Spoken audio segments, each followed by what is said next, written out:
नमस्कार दोस्तों, जन मुद्दों की बात धर्मराज के साथ मेरे शो में आप सबका स्वागत है। आज दिल्ली का तापमान 52.30 डिग्री सेल्सियस रहा। एक दिन पहले इसी दिल्ली का तापमान 49 डिग्री सेल्सियस था। उसके भी एक दिन पहले 48 डिग्री सेल्सियस तापमान था। राजस्थान के बारे में आपने खबर पढ़ी होगी कि राजस्थान के बाड़मेर में करीब 52 से 55 के बीच तापमान रहा। एक वीडियो भी आपने ट्विटर पर या अन्य जो सोशल मीडिया प्लेटफॉर्म्स पे उस पे आपने देखा होगा, जो वायरल है, कि एक आर्मी के जवान पापड़ को पका रहे हैं रेत में। आपने दूसरी वीडियो देखी होगी कि कुछ लोकल अपने कढ़ाई में तेल डालकर राजस्थान में ही अपने घर के बाहर उन्होंने थोड़ी देर धूप में रखा और उसमें पापड़ तल ले रहे हैं। इतना ही नहीं, पूरी दुनिया में जिस प्रकार से भारत में गर्मी अचानक से बढ़ी है, पूरी दुनिया के लिए यह एक बहुत बड़ी खबर, विस्फोटक खबर के रूप में उभरी है। ऐसी बात नहीं है कि यह गर्मी सिर्फ दिल्ली या राजस्थान में पड़ रही है। बिहार में, पटना में, बिहार के अन्य जिलों में प्रचंड गर्मी पड़ रही है। उत्तर भारत के जो मध्य भारत है, उत्तर भारत है, पूर्वी भारत है, वहाँ भी बहुत अधिक गर्मी पड़ रही है। गर्मी इतनी अधिक पड़ रही है कि ध्रुव राठी ने एक तापमान पर यानी बढ़ती गर्मी पर एक वीडियो बनाया और मात्र 10 घंटे के भीतर कई मिलियन लोगों ने उसको देखा, शेयर किया, लाखों लोगों ने उस पर कमेंट किया, अपनी चिंता जाहिर की।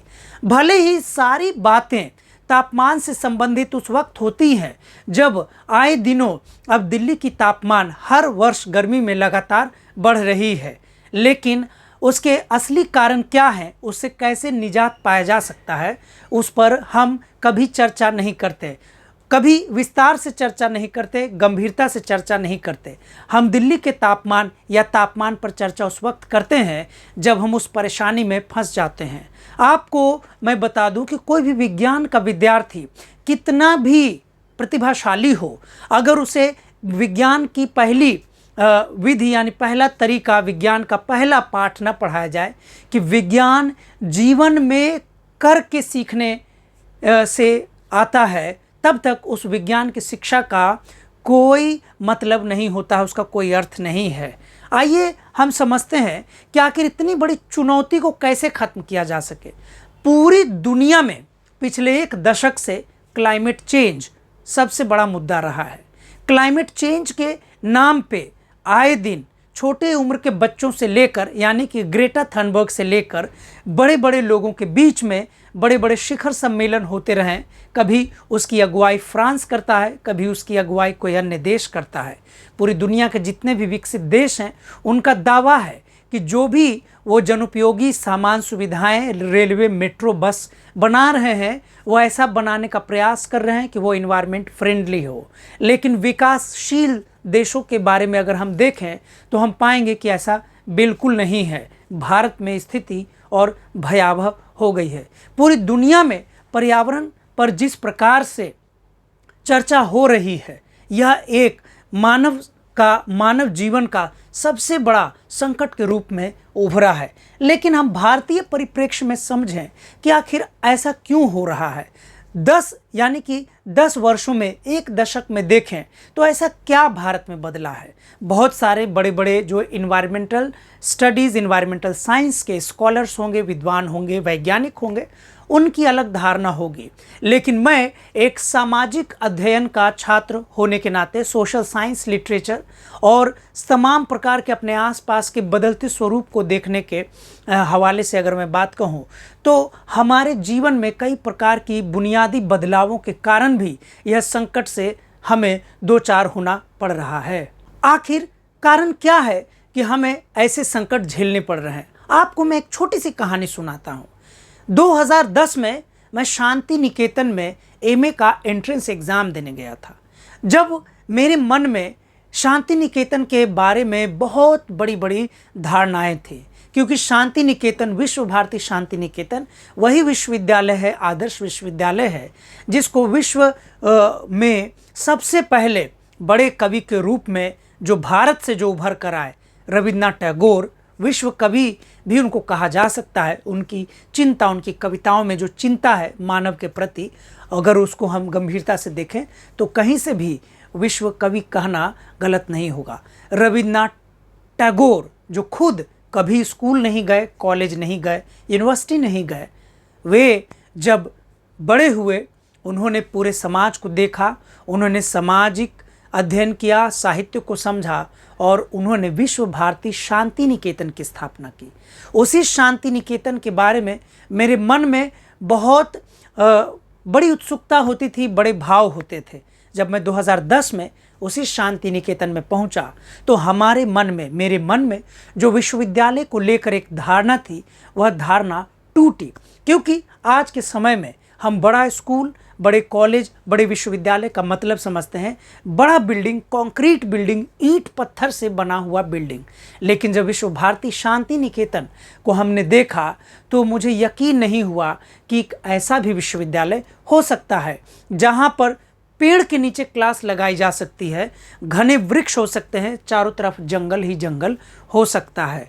उस विश्वविद्यालय में जाने के बाद जो विश्वविद्यालय के बारे में मेरी धारणा थी हमेशा के लिए बदल गई।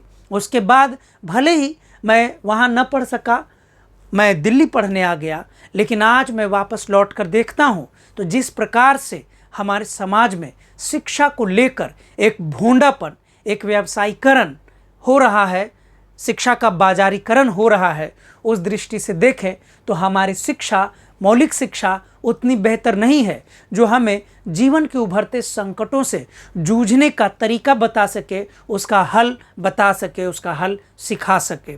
जी हाँ, मैं बात कर रहा हूँ कि हमारे स्कूली शिक्षा में ही प्रॉब्लम हो गया है, ऐसा मुझे लगने लगा है। क्योंकि समग्र शिक्षा जो हम बोलते हैं, बच्चों को स्कूलों में पेड़ लगाना चाहिए, यह तो सिखाया जाता है, लेकिन ये उन स्कूलों में सिखाया जाता है जहाँ पर सबसे बड़ा कंक्रीट का बिल्डिंग होता है, जहाँ पर फील्ड के नाम पर वो टाइल्स के फील्ड होते हैं, जहाँ पर बच्चे अपने तमाम प्रकार के खेलने के मैदान में भी बहुत जगह पत्थर देखते हैं, ब्यूटी के नाम पे उन पत्थरों का इस्तेमाल होता है। दिल्ली में मैंने बहुत सारे बड़े बड़े स्कूल देखे हैं। बड़े बड़े स्कूलों को जब मैं देखता हूँ तो उन बड़े स्कूलों का मतलब यह कहीं से अब नहीं रह गया है कि उस बड़े स्कूल में कितने बड़े शिक्षक हैं, कितने कैसे छात्र हैं, लेकिन यह बड़े स्कूल का मतलब हो गया है कि वह स्कूल कितना महंगा है, वहाँ के बच्चे कितने एलीट बसों में, यानी कि सबसे महंगे बसों में स्कूल जाते हैं। आप खुद कल्पना कर सकते हैं कि भारत में दो प्रकार का भारत है। एक भारत वह है कि जिन बच्चों को स्कूल ही नसीब नहीं है, दूसरा भारत वह है कि जहाँ पे स्कूल है तो वो कंक्रीट का इतना बड़ा स्कूल है कि उस इंफ्रास्ट्रक्चर को बनाने में जितने पैसे खर्च हुए थे वह पूरा स्कूल वो अपने बच्चों से उन इंफ्रास्ट्रक्चर में खर्च किए गए पैसों को वसूलने में ही उन बच्चों के 8 से 10 साल, 10 से 12 साल का समय ख़त्म कर देते हैं। अजीब विडंबना है। हमारे सिलेबस में, हमारे बच्चों के सिलेबस में, हमारे जीवन में अब यह कहीं भी नहीं दिख रहा है कि मनुष्य और प्रकृति दोनों एक दूसरे के साथ ही चल सकते हैं, दोनों में अन्योन्याश्रय संबंध है, दोनों में म्यूचुअल रिलेशन है। यानी कि प्रकृति के बिना मनुष्य नहीं रह सकता है। और प्रकृति का जो नियम है कि अगर कोई भी मनुष्य प्रकृति को बहुत ज़्यादा नुकसान पहुंचा देगी तो किसी न किसी प्रकार से प्रकृति उसकी भरपाई करती है, जो मनुष्य जीवन के लिए काफ़ी खतरनाक त्रासद होती है। हम सभी जानते हैं कि हम जो बच्चों को सिखा रहे हैं पेड़ लगाना, लेकिन हम पेड़ नहीं लगा रहे हैं। जिन के माता पिता बच्चों को पेड़ लगाने का उपदेश देते हैं, उन बच्चों को खुद एसी में 24 घंटा रखते हैं, उन बच्चों को आज के समय में न बच्चों को धूप लगने देते हैं, न वर्षा में खेलने देते हैं, न ठंड में थोड़ा बाहर निकलने देते हैं। जबकि दूसरी तरफ ऐसे बच्चे हैं कि जिन्हें सिर्फ धूप ही धूप मिलती है, जिन्हें बारिश में प्रॉपर कपड़े नहीं मिलते हैं, और बरसात में जिनके कपड़े एक कपड़े गीले हो जाएं तो उन्हें बदलने के लिए दूसरे कपड़े नहीं होते हैं। यह असंतुलन जो जीवन में बना है, इसमें सबसे बड़ा योगदान भारत के भ्रष्ट सरकारों का है। भारत के जितने भी राज्य हैं, अगर सभी राज्यों की सरकारों की बात करें तो उन सरकारों में ऐसे ऐसे नेता चुनकर आ रहे हैं जिनको दरअसल यह पता ही नहीं है कि वह नेता क्यों बनना चाहते हैं। उन्हें पता ही नहीं है कि जिस समय भारत की आज़ादी के लिए भारत के लोग कुर्बानी दे रहे होंगे तो उनके क्या सपने रहे होंगे, उन सपनों के भीतर कैसे भारत का निर्माण उनके मन में हुआ होगा।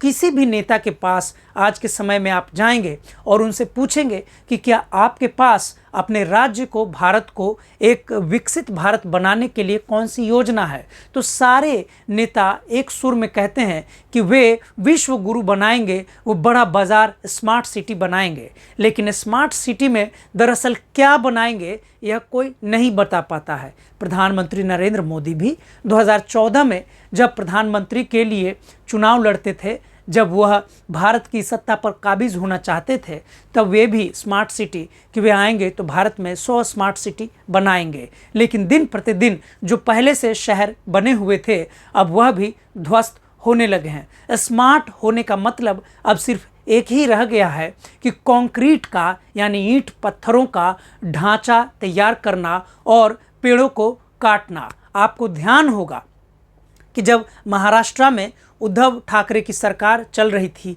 तो वहाँ पर एक मेट्रो का रूट बनाने के लिए आरे जंगल को काटा जा रहा था। भारी संख्या में विरोध हो रहे थे, लोग सड़कों पर थे।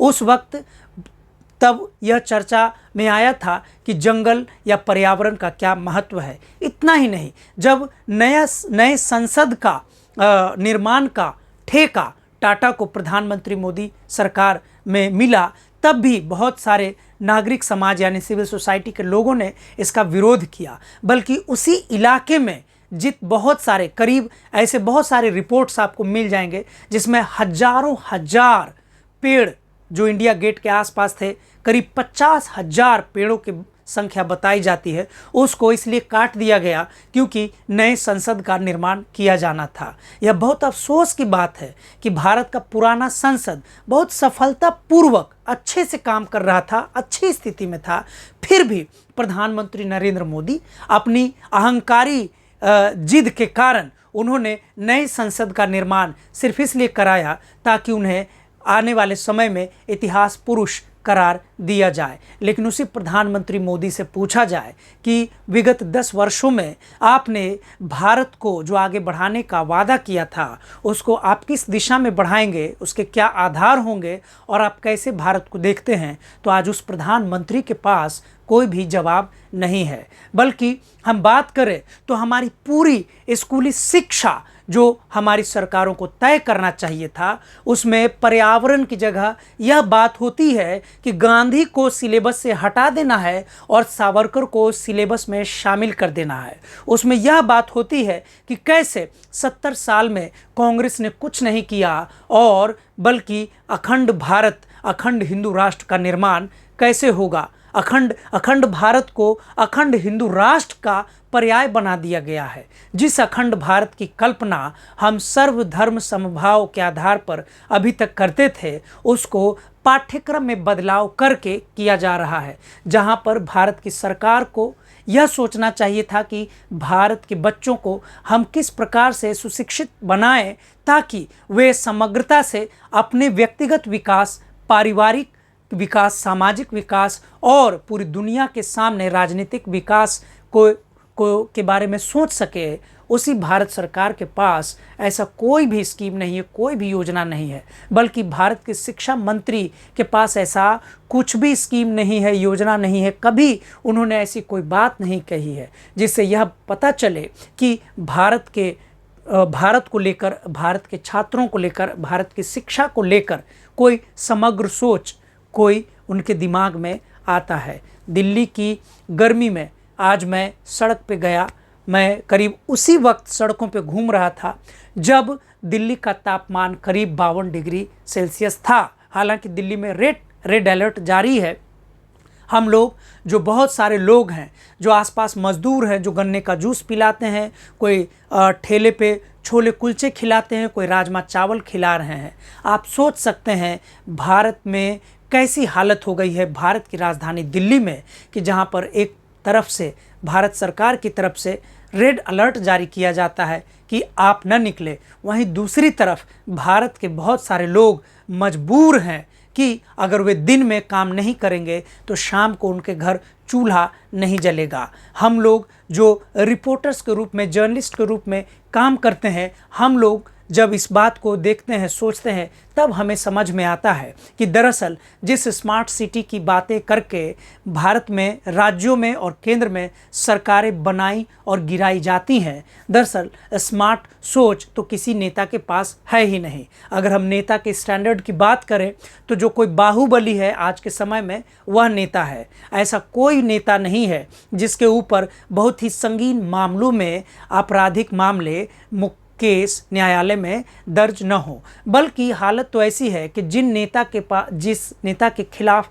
सबसे अधिक आपराधिक मामले दर्ज होते हैं, उसी नेता को सबसे बड़ा पद दिया जाता है। जिस नेता को ऐसा कम से कम यह प्रतिबद्धता भी नहीं है कि भारत के बच्चों को सही दिशा में आगे ले जाना है, उसी व्यक्ति को भारत के महत्वपूर्ण पदों पर बिठा दिया जाता है। इस दिल्ली का तापमान अगर आप समझेंगे तो यह दरअसल दिल्ली का तापमान का संबंध सिर्फ प्रकृति से नहीं है, हमारे रोज़मर्रा के ज़िंदगी से है। क्योंकि हमारे बच्चों को यह नहीं सिखाया जा रहा है, हमें यह सिखाया जा रहा है कि सफलता का मतलब है किसी प्रकार से अकूत संपत्ति संचय कर लेना, किसी भी प्रकार से बड़ा घर, माचिस की डिबियों जैसा घर के ऊपर घर बना लेना, और यह भूल जाना कि हमारे आसपास प्रकृति या जो मनुष्य से इतर जो पशु पक्षी जानवर हैं, उनके भी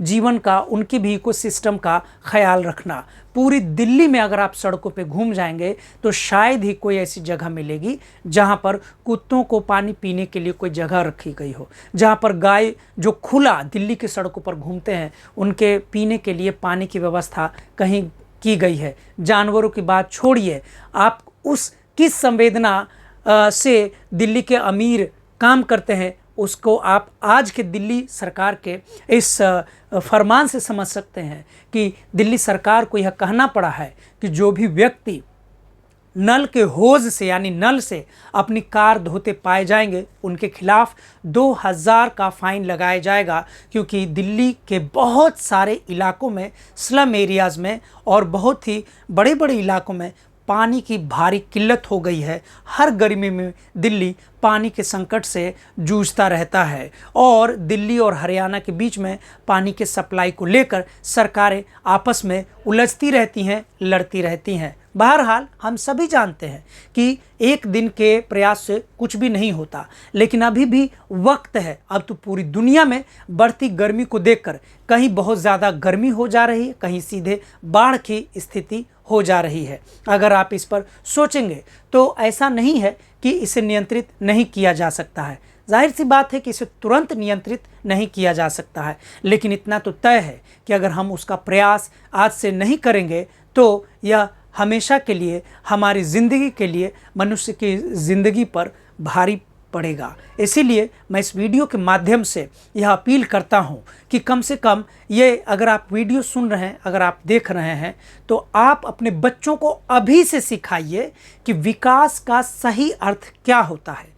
विकास का सही अर्थ किसी भी प्रकार से धन संचय करके, पैसा कमा के बड़ी बड़ी बिल्डिंग खड़ा कर देना, कंक्रीट का स्ट्रक्चर खड़ा कर देना नहीं होता है, बल्कि अपनी ज़रूरत के हिसाब से ही चीज़ों का निर्माण किया जाए और अपनी ज़रूरत के हिसाब से ही पेड़ काटे जाए। अगर उसके बाद हमारे पास समय है, और बिल्कुल होना चाहिए, हमें अपने आसपास के प्रकृति के संरक्षण में पूरा समय देने का प्रयास करना चाहिए। मुझे लगता है कि स्मार्ट सिटी तभी बनेगा, स्मार्ट भारत तभी बनेगा। आज की इसी बात के साथ मैं अपनी बात को समाप्त करता हूं। अगर आपको मेरा वीडियो अच्छा लगता है तो आप इसे लाइक करें, सब्सक्राइब करें, शेयर कीजिए। फिर हम आपसे आगे मिलेंगे किसी महत्वपूर्ण मुद्दे पर। तब तक के लिए शुक्रिया, धन्यवाद।